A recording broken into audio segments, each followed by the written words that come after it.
Hey guys, can we talk honestly about the emotional affair? Most people are aware of the physical affair, and that's kind of the big deal, the deal breaker in a lot of marriages. Oh, if my spouse ever sleeps with someone else, I'm out of here. But we don't give enough credit or attention to the emotional affair. That is almost always how the physical affair starts. The emotional affair is just that point where you start to feel connected.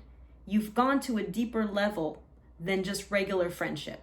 It probably started as just a friend, somebody at work, at the kids' sports game, at church, somebody that you just had something in common with, started conversing, feeling understood, laughing a little too long, dragging it out a little too long. You just enjoy the conversation so much that you just stayed a little later at your kid's sport, or found yourself joining some kind of group at church just to be around that person.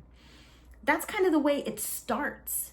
Where it goes sideways is, like I said, when you start to linger, when you're having to hide it from your spouse, texts that you're getting, you're sending emails that can't be seen by your spouse.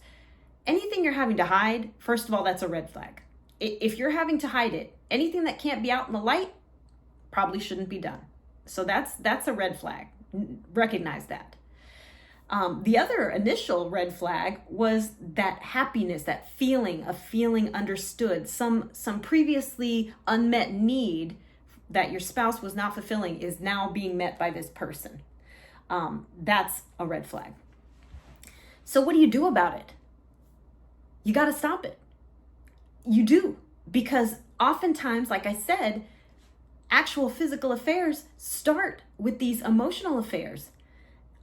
So what you need to do is, like I said, cut it off and then speak to your spouse. That is one of the most important things that people are not doing, is actually discussing this with your spouse. Give them the opportunity to hear what you're feeling before you go and do something that is going to cause irreparable damage to your marriage.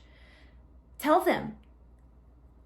And it's not an easy conversation. First of all, let me just put that out there. This is not an easy conversation to have, but it is a worthwhile conversation to have.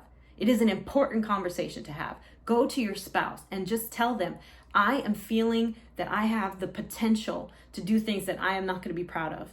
I am feeling that this unmet need is being met by someone else. I don't want that. I want it to be met by you. Can we talk about what I'm feeling and how we can get through this together? Can we get some help? Can we talk to a counselor or a coach and get a third unbiased point of view, a third party to see our situation for what it is and give us some wise guidance? Do it now, friends.